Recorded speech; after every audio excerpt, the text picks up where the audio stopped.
Hoy hacemos cosas, hay que prepararnos. Ahora.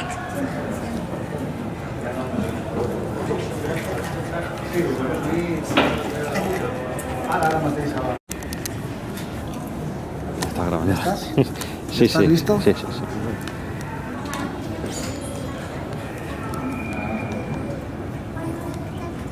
Buenos días a todos, buen día. Vamos a hacer una pequeña charla sobre Bruce Lee, pero vamos a centrar sobre todo en las artes marciales. ¿Sí? No haremos la típica charla o la charla que se suele hacer sobre la figura de Bruce Lee, sino que hablaremos de la figura de Bruce Lee respecto a las artes marciales. ¿Sí? Entonces, haremos un repaso muy breve de la vida de Bruce Lee, los sitios donde vivió y cómo fue evolucionando su arte marcial, las artes marciales que le influenciaron y el impacto que tuvo Bruce Lee a nivel global en las artes marciales. ¿Sí? Entonces, antes de empezar, si alguien quiere información sobre la vida de Bruce Lee, ¿vale? Tengo aquí algunos libros, ¿vale?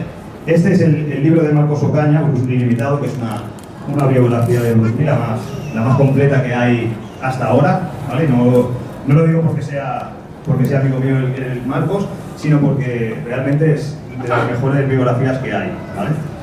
Y si a alguien le interesa mucho la figura o siempre todo el mundo pregunta sobre la muerte de Bruce Lee, en este libro, que se llama La muerte de Bruce Lee, está toda la información relacionada con los acontecimientos que tuvo lugar antes de que muriera y durante la muerte. Están todas las fotos, fotocopias, todo lo que se hizo. Hay escáneres del juicio que se hizo, de las autopsias, está todo en esos dos libros. Nosotros iremos comentando a lo largo que vayamos haciendo la charla.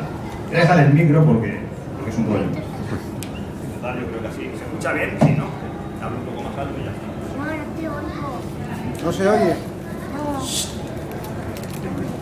Vale, vamos a empezar. Sí, se escucha bien. Vamos a empezar un poquito con. Esto sería la fase, vosotros no lo veis, ¿vale? No he pensado en traer el proyector, pero bueno, ¿vale? Lo que me sigue a mí de guía. Esta sería Bruce Lee nació en San Francisco, en Estados Unidos, y desde muy pequeñito se fue a vivir a Hong Kong. ¿Sí? Entonces, la evolución marcial normalmente de Bruce Lee la solemos trabajar en diferentes etapas. ¿Sí? Dijéramos, la primera sería en Hong Kong, donde vivió hasta los 18 años. La segunda etapa es la de Seattle, cuando llegó con 18, 19 años, la primera vez que llegó a Estados Unidos con unos conocimientos, y ahí en Seattle los fue ampliando.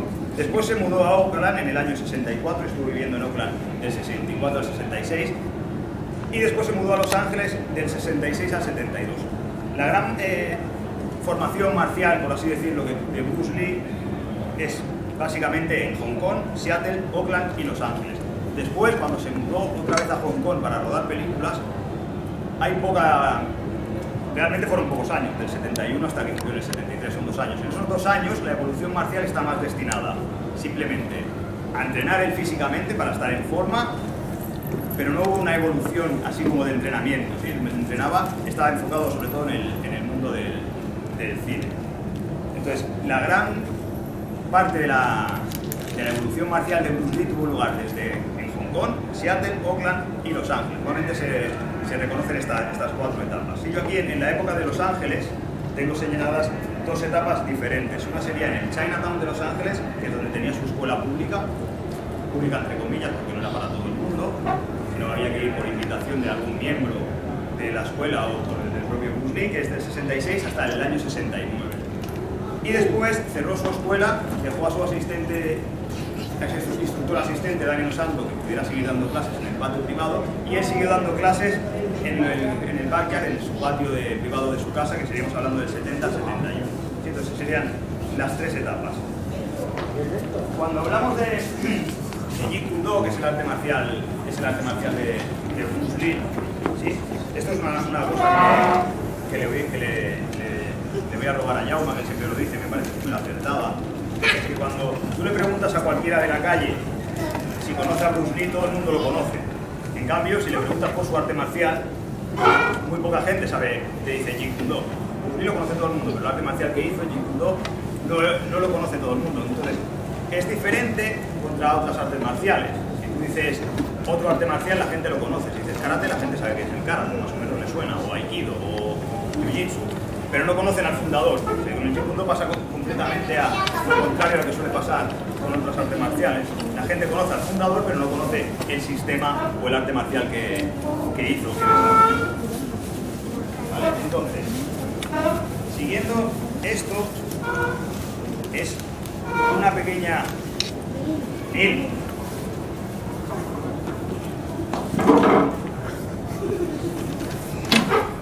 veis que es pequeña porque tiene la letra pequeñita.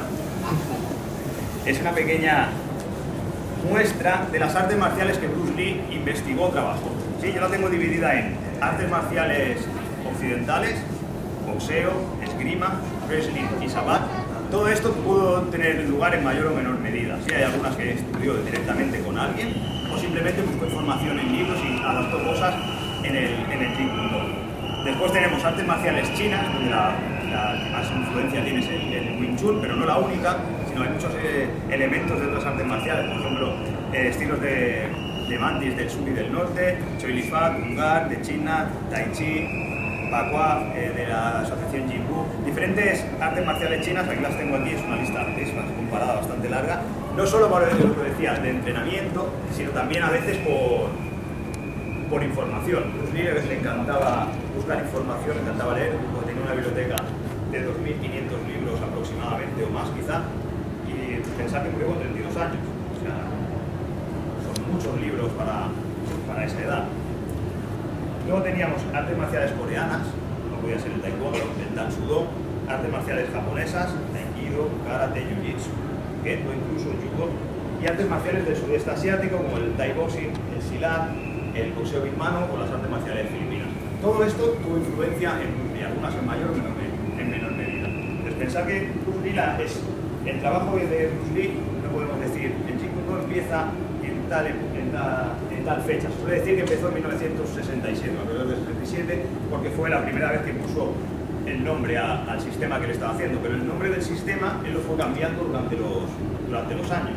Cuando llegó a Seattle, venía con una base de Wing Chun, pero enseguida ya dijo que no era Wing Chun, porque introdujo elementos de otras artes marciales. Entonces ya le cambió el nombre. Después le llamó Chun Fan Method, Chun Fan Kung Fu, sí, hasta que le dio el nombre de Jeet Kune Do. Pero para poder llegar a Jeet Kune Do es todo un proceso que siguió a lo largo de los años para poder hacer su evolución marcial. Y esa evolución marcial está basada en las artes marciales que os he estado explicando que he mencionado antes. ¿Sí? Quería recalcar, por ejemplo, cuando hablamos de Jeet Kune Do, Bruce Lee, cuando se fue, todo el mundo dice, cuando llegó a Estados Unidos su base es el Wing Chun. Sí, pero Bruce Lee, antes de marcharse a Estados Unidos, ya había entrenado y trabajado con diferentes maestros de otras artes marciales, más tradicionales que el Wing Chun, para saber formas. A Bruce Lee, mucha gente está diciendo, no, Bruce Lee no hacía formas porque no creía en las formas. No. Bruce Lee sabía muchas formas de artes marciales. En la época de Seattle, sobre todo, muchos alumnos antiguos de Seattle, cuando les preguntas, no dicen, sí, hacíamos esta forma, hacíamos formas de diferentes estilos. Cuando hacían demostraciones, hacían diferentes formas. Pues Bruce Lee, estando ya en Hong Kong, justo antes de poder marcharse a Estados Unidos, ya intentó buscar maestros que le dieran información o le enseñaran diferentes formas marciales. Algunas las quería simplemente por ser espectaculares, para llamar la atención y poder hacerse un pequeño nombre en Estados Unidos, o simplemente porque creía que tenían algo funcional. Entonces el trabajo de formas, sobre todo en la época de Seattle, que tenía un buen trabajo de formas tradicionales de artes marciales. Fue abandonándolas poco a poco para ir evolucionando hacia un sistema mucho más directo al combate. Hemos hablado simplemente de las influencias marciales. Cuando hablamos de Jeet Kune Do no podemos separar lo que es el arte marcial con la filosofía. ¿Sí? Van de la mano. ¿Sí? Entonces, conforme iba evolucionando la filosofía de Bruce Lee, iba evolucionando también el sistema de combate. ¿Sí? Ahora voy a hacer un inciso. Este libro, ya que no tengo la mano, este libro es mío, ¿vale? Es mi libro sobre Jeet Kune Do, es un manual práctico, tiene las bases técnicas, una pequeña biografía, pero ya os digo, si queréis biografía tenéis las de Marcos, y si encuentro, lo busco aquí, sobre las influencias filosóficas. yo aquí las tengo divididas, ¿vale? En las épocas que he diferenciado antes, Seattle, Oakland y Los Ángeles. Y en cada época estaba más influenciado o buscaba más información sobre determinadas artes marciales, ¿sí? Sobre determinada filosofía. Cuando llegó a Seattle, si os fijáis, lo que voy a nombrar es casi todo filosofía muy china, muy taoísta. ¿Sí? Si os interesa mucho el Tao, la filosofía del Yin y el Yang, la ley de la armonía, la ley de la no interferencia, del Wuxi o no mente, del Wu Wei o no acción, y también dejaba introducir algo de la filosofía del agua. ¿Sí? Es un claro carácter muy chino, dijéramos. Cuando pasó de Seattle a Oakland, su filosofía no es que fuera cambiando, sino que fue leyendo, fue aprendiendo, fue evolucionando y adaptó otros conceptos donde empezó a meter más, no solo filosofía más oriental, sino también interferencias de filosofía occidental. Entonces, en la época de Oakland se hace más hacia la liberación personal, totalidad y simplicidad, lo que tiene en su escudo, que acompaña el mío también, usando el no camino como camino, teniendo la no limitación como limitación, organización desesperada y volver a la libertad original. Esto es volver a la libertad original, eso es lo que Bruce Lee hizo tratando con este esquema de las 3 placas y lo que hace Jeet Kune Do. Está bien, estos 4 dibujitos o 3, aquí hay mucha filosofía dentro de cada apartado, ¿sí? Si queréis mucha información de filosofía, aprovechando que tenemos aquí el libro de Marcos, ¿vale? Este libro es el mejor libro que hay sobre la filosofía de Bruce Lee. ¿Sí? El libro de Marcos es este libro, el Guerrero de Bambú, habla todo sobre la filosofía de Bruce Lee y las influencias que tuvo Bruce Lee. O sea, todo lo que estoy explicando aquí en este libro está bien. Yo solo nombro una cosa, aquí te viene de dónde sacó la información, de los libros que consultó. Es un libro muy interesante. Entonces seguimos y pasamos a Los Ángeles. Sí, en Los Ángeles hizo crear las placas sobre la evolución del Jeet Kune Do, lo que os acabo de enseñar. Sí, esas 3 placas que tienen mucho contenido filosófico y están basadas también en la evolución del Jeet Kune Do.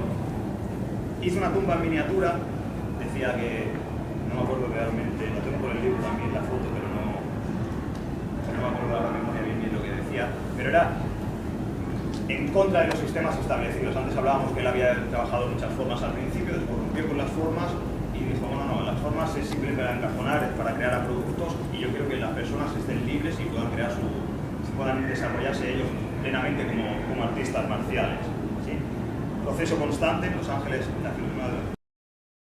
una de los puntos importantes era el proceso constante.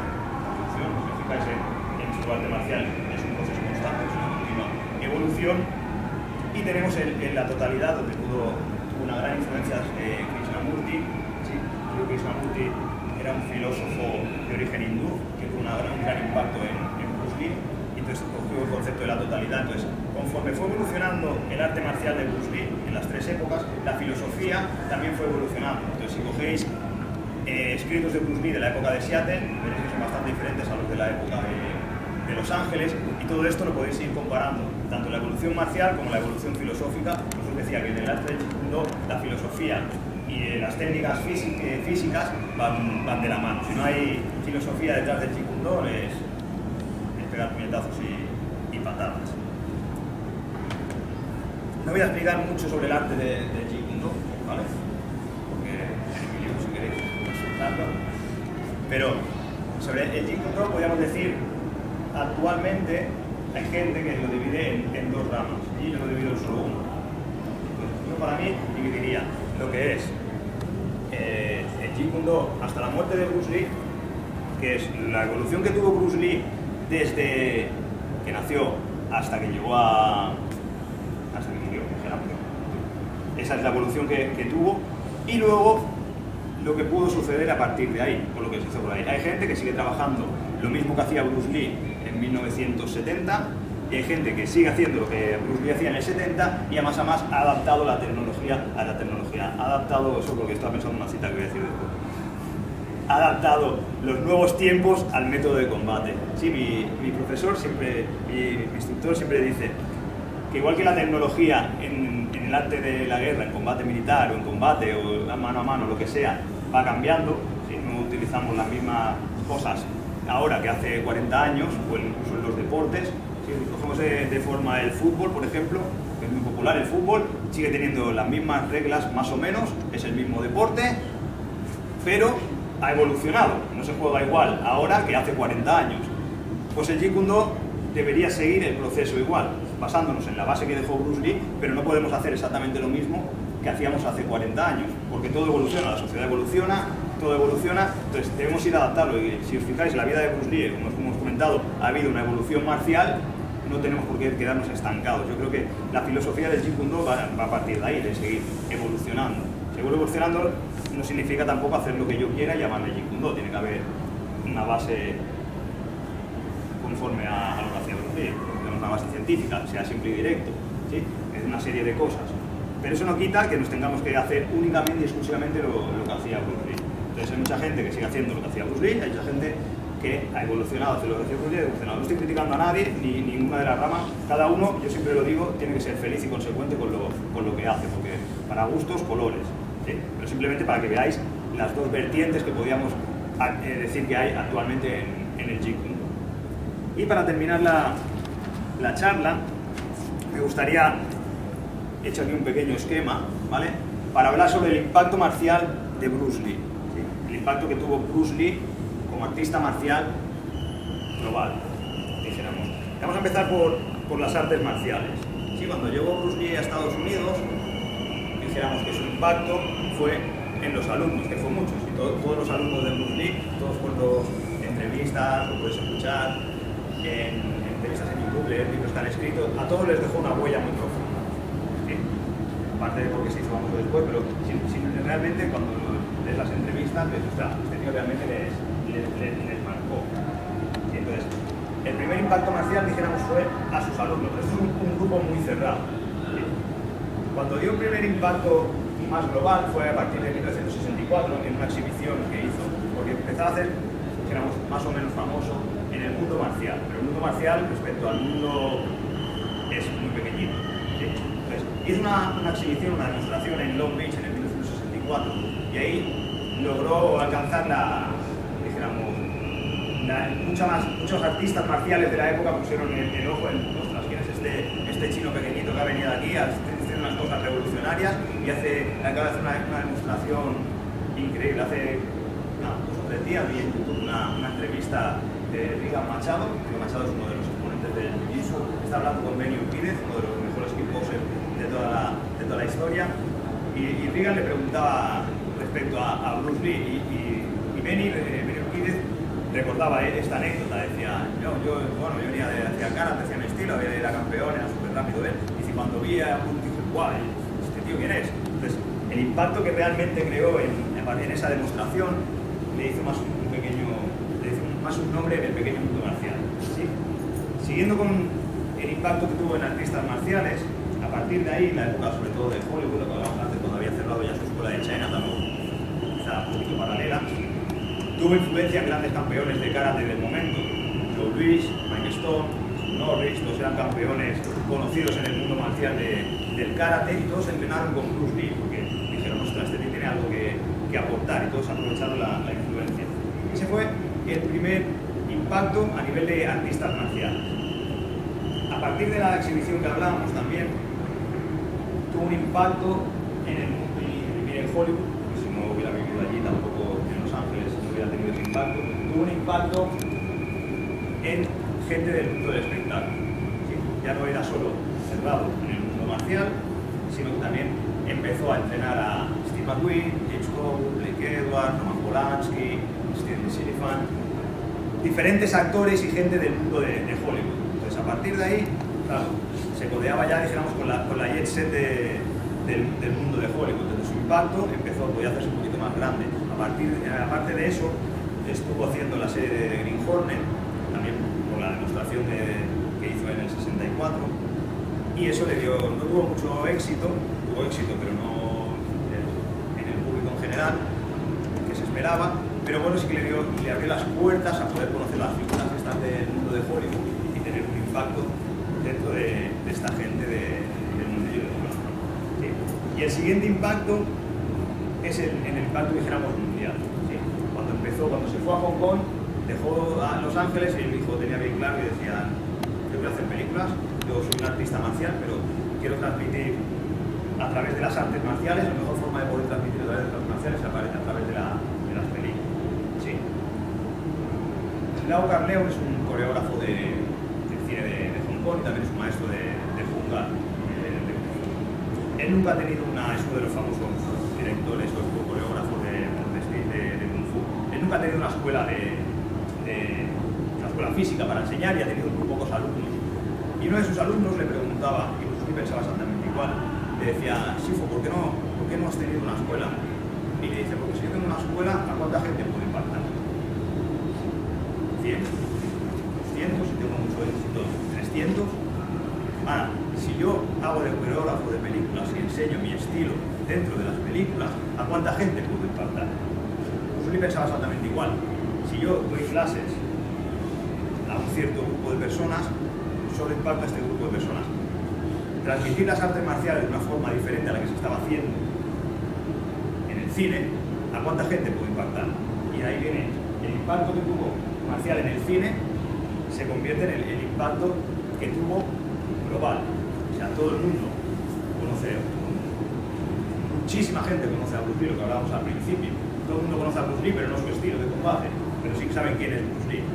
Y aparte de ser un impacto global y poner a las artes marciales en primer plano, ¿cuántos artistas marciales de mi generación o anterior empezaron a hacer artes marciales gracias a Bruce Lee? Si le preguntas a gente de 40 años para atrás, yo diría que el 80%, por no decir más, dirán, no, yo empecé a hacer artes marciales porque vi una película de Bruce Lee, porque vi a Bruce Lee y quería hacer artes marciales como Bruce Lee. El impacto global que tuvo Bruce Lee en los artistas marciales de hoy en día, aunque no hagan Jeet Kune Do, hagan el arte marcial que hagan, es grandioso. Entonces, quería recalcar eso, el impacto que tuvo de diferentes etapas que tuvo Bruce Lee a la hora de un impacto a través de las artes marciales. Y pues nada, la pequeña charla que quería dar hasta aquí. Si alguien tiene alguna pregunta o algo, pues podemos comentar, o alguien quiere aportar algo, podemos hacer una pequeña charla antes de terminar. O sea que... Ya bueno. Comenta lo de Alonso. Que le hicieron el primer episodio expresamente para que él hiciera lo que le diera la gana. Y ahí explica Jeet Kune Do. Exacto. El episodio de Long Street, yo lo tengo en mi libro. Ahora esto es publicidad, pero no estaba preparada. En el libro tengo códigos QR que te llevan a ciertos vídeos, ¿vale? Y uno de los vídeos pone Long Street, ¿sí? Porque es el Jeet Kune Do explicado por Bruce Lee. Tele, pero es el Jeet Kune Do explicado por no todo, pero una parte explicada por Bruce Lee. Lo que decía Jaume es, como decía antes, el impacto que tuvo Bruce Lee en los artistas marciales después tuvo en gente de Hollywood. Gracias a ese impacto que tuvo la gente de Hollywood, uno de sus alumnos era Sterling Silliphant, ganador de un Oscar, era guionista y fue un ganador de un Oscar. Y era alumno de Bruce Lee, entrenaba con Bruce Lee. Entonces, empezó a crear una nueva serie de televisión y creó un personaje que era un instructor de artes marciales que daba clases al detective protagonista, el detective ciego de la película, que enseñaba a luchar. Entonces, dentro de ese personaje, Sterling Silliphant creó el personaje exactamente basado en Bruce Lee. Pues mucha gente dice, es la mejor actuación de Bruce Lee, pero realmente es una actuación. Era Bruce Lee siendo un profesor de artes marciales. Y explica ahí toda la filosofía del Jeet Kune Do. Y yo creo que el capítulo ese es también de mis cosas favoritas, mis trabajos favoritos de Bruce Lee. No mucha gente lo conoce, está en YouTube, lo podéis buscar. Si podéis ver el capítulo entero, incluso son las escenas que hay. Y la verdad es que explica muy bien lo que es el Jeet Kune Do y no está haciendo un personaje como puede ser en Furia Mental, o es él mismo transmitiendo como era. Mucha gente dice, pues cuando daba clase era así, explicaba tal como lo está haciendo en las películas, estaba haciendo algo, decía, no, pam, me pegaba, no, pégame, no, pam, se movía. Y es muy buen, si lo podéis, tenéis la ocasión de verlo, yo lo miraría.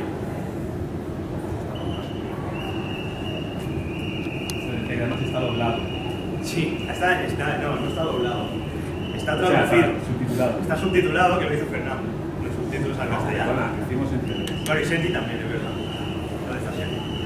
No es que Lo subtitularon ellos. ¿Alguna cosa Y más? yo lo puse en el vídeo. Y aquel señor hizo el vídeo, ¿eh? ¿Alguna otra cosa? ¿Alguna pregunta? Venga, una preguntilla. Ligue. Hola, ¿qué tal? Te iba a decir que hay una cosa que no se comenta del capítulo de Longstreet, ya que se lleva el 3% Yauma por hacer publicidad del libro, y es que básicamente está basado en un superhéroe, es Daredevil. Sí, un protagonista que se queda ciego y a raíz de eso no consigue superpoderes, pero casi. Y es un abogado igual que... Bueno, es un abogado de... Aquí es como un Detective privado de... Detective privado. Daredevil es un...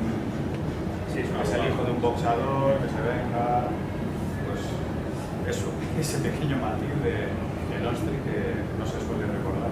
Es verdad que Longstreet está ahí como olvidado y ya te digo, para mí es de los trabajos más buenos que hizo Bruce Lee. Perdona, hay otra fusión. Estás diciendo que Bruce Lee entrenó a gente, estás diciendo que Bruce Lee conoció a campeones. Hay un capítulo de Ironside que sale con Jill Lavelle. Ese es muy importante también. Yo creo que es una prueba bastante interesante. Sí.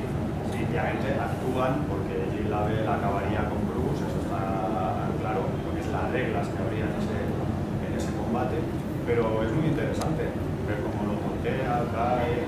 Jill Lavelle era un buen especialista. Bueno, Jill Lavelle está en casi todas las películas de acción de la época, está metido por ahí. De una cosa o de otra. Siempre recibe golpes. Sí. O sale de árbitro o hace de algo y siempre está metido por ahí.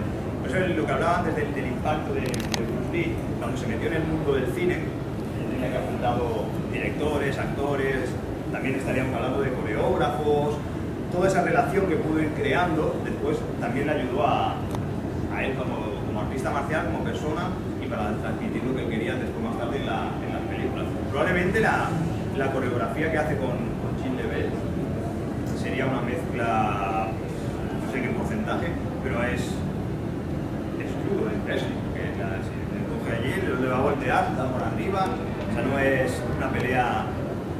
Creo que también de ahí pudo aprender para luego poder decir lo que quería transmitir él cuando él ya dirigía las películas o cuando él era el jefe de decir, no, mi coreografía la mando yo, quiero hacer esto, quiero hacer lo otro.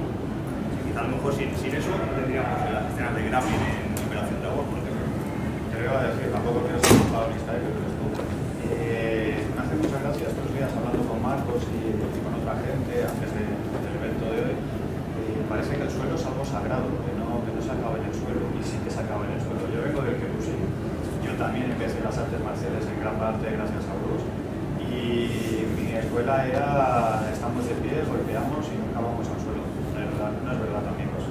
A mí me enseñaron, o me llevaron a una clase de brasileño jiu-jitsu, y estuve 3 años, todos los días ahí como un campeón en clases particulares, porque te das cuenta que sí, puedes resbalar, puedes ir a alguien más fuerte que tú, que puede hacer una llave Nelson, puede ser un judoka. Sabemos que no nos tenemos que pelear, pero en Operación Dragón, Polo lleva y Bruce hay la foto de cómo le tienen que hacer la llave a Esto no lo has aprendido en un día, chaval, esto lo sabes hacer. Sí. Está haciendo la de Tazo. Sí, se está haciendo la llave de brazo. Es del libro. Él no la hace, pero sí que ahí están las fotos, coreografiando la escena y está explicando la llave de brazo.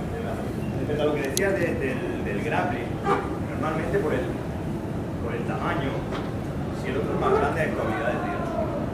Pero si no sabes moverte en el suelo, no has estado nunca, no has hecho nada.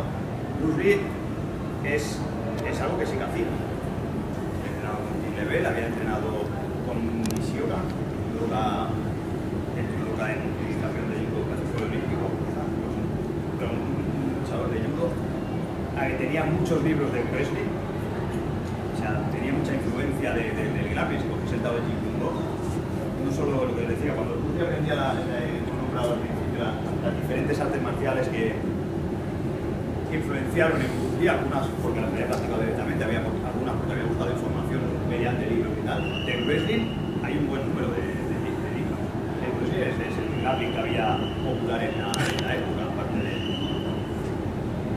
jiu-jitsu no, porque no se conocía el jiu-jitsu brasileño, pero yo estoy seguro que Bruce Lee había hecho jiu-jitsu brasileño. Si ves, en la época en la que estaba, ya hacía cosas de grappling y de suelo, que hubiera aparecido un Gracie por allí, ya ¿Esto qué es? Yo creo que Bruce hubiese encajado con los Gracie, que son los más conocidos de Brasil, que llamo yo el lagartija. Es decir, es el tío que se va a ir al suelo directamente, va a esperar a que venga el típico jugador de rugby que le va a intentar ir en línea recta y ir a inmovilizar el cuello, y entonces él va a ir subiendo, le va a coger el brazo y va a decir: mi cuerpo contra tu brazo estás perdido, chaval. Es lo que hizo Royce en los primeros UFC. Sí. Pusieron a tíos grandes y no pusieron a Rickson a pelear. Pero bueno, vamos a pelear a Royce, que es más pequeñito y tampoco se ha peleado mucho. Y sabemos que va a ganar. Me han puesto a Rickson.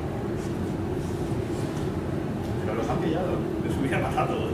Es una cosa curiosa, al Brasil en Jiu-Jitsu lo han pillado. Si miráis ahora competiciones de artes marciales mixtas, hay una cosa que siempre digo: si hacemos un open del sistema que fuese, ganaría el arte marcial de manga. Es decir, si hacemos una competición de judo, seguramente ganaría judoka. Si hacemos una competición de taekwondo, ganaría los que hacen taekwondo. Pero en esto es un open con reglas, y al principio lo revolucionario, a día de hoy un tío con unas nociones básicas puede controlar un cinturón negro, y eso me sigue sorprendiendo. Es una cosa muy rara. Es lo que hablábamos con Marco durante mucho rato en la charla, la palabra evolución. Y esa es la clave, porque el mundo fue evolucionando desde que llegó a Estados Unidos y tuvo que evolucionar y adaptando. Aparte iba aprendiendo. Su papá tenía 18 años, y con 18 años no sigues aprendiendo, así que tienes que seguir aprendiendo durante toda tu vida. Pero con 18 años iba aprendiendo y fue evolucionando. Pues con lo que comentas de las artes marciales es igual, todo el mundo ha evolucionado. O sea, ahora antes nadie hacía suelo. Llegaron los Gracie y dijeron: hostia, estos nos matan por todos los lados, que no nos aprendamos a hacer suelo, empezaron a hacer suelo. Pero mira, el suelo, si te quedas solo haciendo suelo, decías: guau, claro, si me pillas el que hace suelo y el que hace Muay Thai, tengo un problema. De hecho, la evolución de las artes marciales mixtas, si sigues un poco la historia de las MMA hasta hoy, ha sido así. Al principio ganaban los grapplers, dijéramos. Después hubo una época que apareció Maurice Smith y un par de estos kickboxers, le cogieron un poco la medida, ¡pam! Y noqueaban a los grapplers y decían: bueno, ahora otra vez kickboxer. Hasta que ya dijéramos la época más moderna, más actual, y era: hacemos de todo. Aquí ya no hacemos ni jiu-jitsu, ni hacemos jiu-jitsu, hacemos wrestling, hacemos Muay Thai, hago y tengo que intentar de ser un luchador completo. Esto encaja bastante con la idea que tenía Bruce Lee del Jiu-Jitsu, evolucionar y ser un luchador completo a nivel global. A nivel deportivo, que lo tenía más enfocado para la defensa personal o para la calle, pero la evolución es la misma. Això que diu Enrique es que te sorprende como lo que controla el cinturón negro y tal, porque ya decía Bruce que el hombre es más importante que el sistema. Correcto. Yo puedo decir: este es el mejor sistema, pero viene otro de otro sistema. Es muy bien. Es la persona. Sí. Sí. Muchas gracias por haber venido.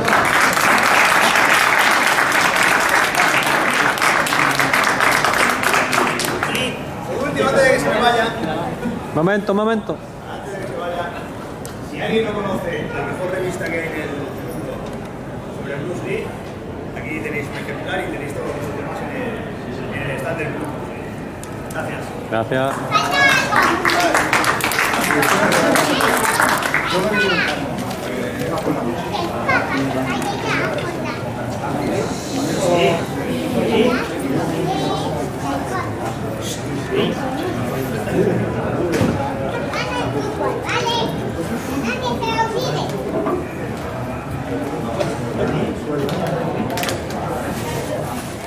Famoso, voy a vender este libro en cuanto.